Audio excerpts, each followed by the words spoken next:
Ed, do you find that typically when people have a question such as that first question, even though hers was a question about a restaurant, it's kind of similar for other businesses, not just the restaurant business, some of the advice that you just gave?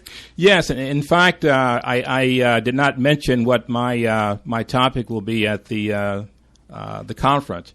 I will be speaking on the subject of how to make your business or your ministry finance ready. And what I've found over the years is that there's a mystique about how to get financing. And what I hope to do at that conference is to demystify that by laying out the various steps that one needs to take to prepare the business to be ready to receive financing. Because essentially, money is there for businesses, but we have to position ourselves in the marketplace to financial providers so that we're attractive to them.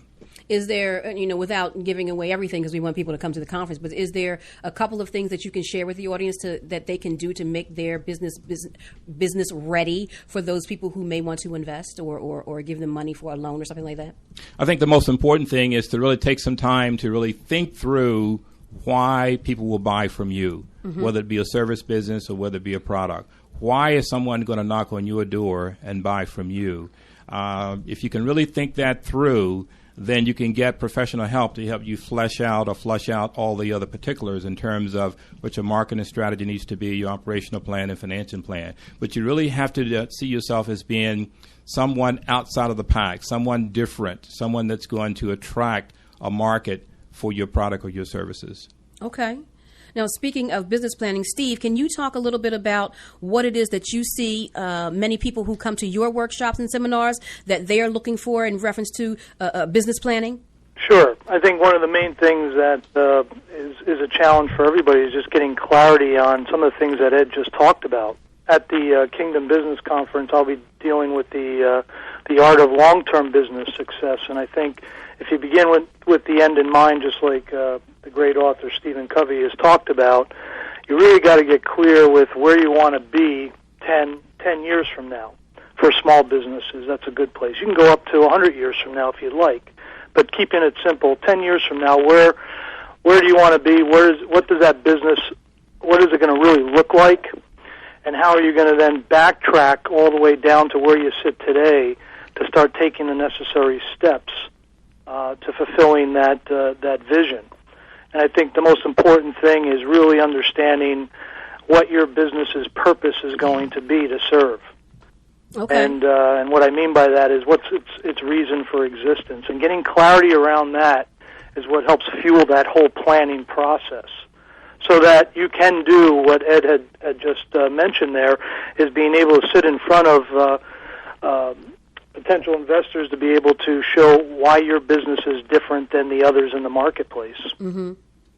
This has been a consistent message throughout this series that we've been hearing week after week. So, the people who have done it, such as, the panel here and the previous guests that we've had, the message has been consistent. So it must work. Mm-hmm. So listeners who've been listening week after week to get this information, we're hearing a consistent message. So this is what we need to follow through on. My next question is for Darcy. Darcy, can you give us information about how social media has infiltrated business and how we can use it to our advantage in order to, basically be relevant in this time? Well, it definitely has infiltrated business, and that's the one thing a lot of people don't understand, is they think, oh, it's just for keeping in touch with my friends. I have all my friends from high school on there, college, people I haven't seen in 20, 30, some even longer.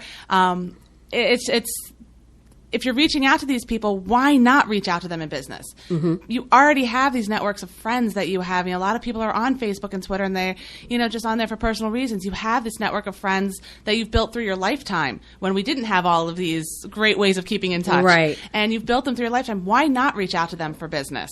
And that's where the great place to start is. And just like, when you go into business, you tell your friends and family to tell their friends. This is another way to reach out, and you're reaching out in the masses. And it's easy to transition from being a personal user to a business user. Now, for somebody who's never even done any of this, and it's scary, they don't even know what Twitter is, there is a learning curve, and it's going to take you a little bit of time. The point is just to put a little bit of time in each day. I was terrified of Twitter. Same here. Ask my husband, you give me a new phone and I go crazy, and I'm in technology, and I wonder what people who don't know technology do, because I don't like change. But I sat there with Twitter and I stared at it. And I followed people that were similar to me, similar jobs as me, similar likes as me. And I just started reading their posts. And I just started just slowly easing my way into it. And as I got into it, I found, this is pretty cool. I can get my message out there to a lot of people at once. And, not everything goes to an end user that's going to use you. But I've had people that I was friends with when I was 13 that suddenly said, hey, you do video? Oh, my company's looking to do a video. Mm-hmm. You don't know where these leads are going to go to. Or, my best friend's cousin's uncle needs a video, Right, right. And on Facebook, it's easy to send it. They don't have to call the person and say, oh, there's a company, look them up. And they can just forward it right through Facebook real easily. So It's just, there's a lot of neat things that can be done with it. Yeah. The transition, I guess, I'm just going to speak for myself, for those of us maybe, in my category, I'm in the mid-40s, and, it's the same as, putting an ad in the paper or doing some type of advertising like that, meaning, like you said, the end user might not reach out and take advantage of whatever service you're offering, but they might. So now, and that's a group of people who read the paper. So Facebook, Twitter, all those, it's a group of people, a massive group of people who are on there.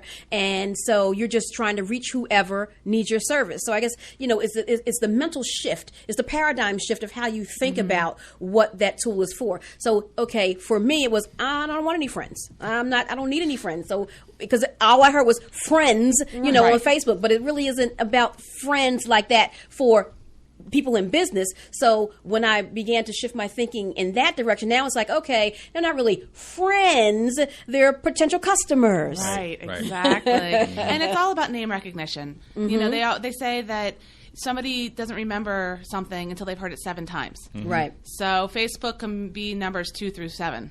Right. It's repetition, and they're going to hear your name a lot. Right, yeah. I repost and repost and repost. Right. So I'm getting the hang of it. Angela, why don't you give us some of your marketing and communication strategies, that you use in your business, Shaddai Marketing and Communications?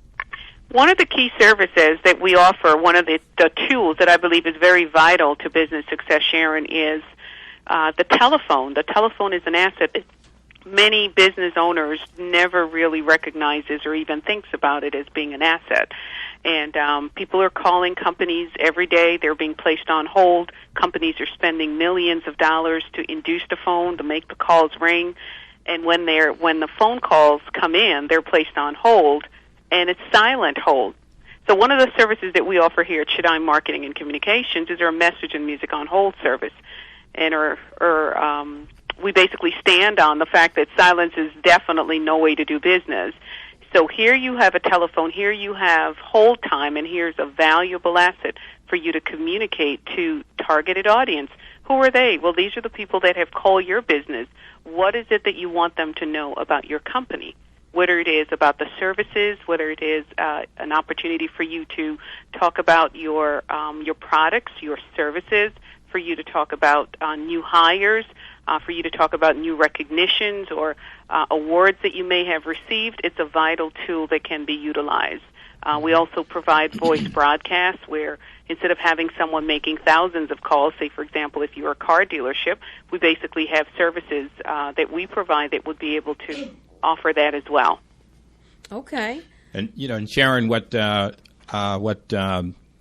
Angela and Darcy are really talking about is ways to get your message across to your customers. Mm-hmm. And what I have found over my years of business, and I used to teach at the Wharton School on entrepreneurship, how to start and operate new businesses, is that when people, in many cases, start a new business, it's so personal to them that it's almost like their baby. Right. They're so wrapped up in the concept or the vision that they forget that it's only successful if you get it out to the marketplace. Mm-hmm. And so communicating and marketing, all these strategies are so important if your business is going to succeed long term. You can't assume that your mother and your father and your brothers and sisters are going to be enough to sustain the business. Right. You've got to go beyond that, and these strategies that Darcy and Angela are mentioning are vital to the success of a business. It sounds like it.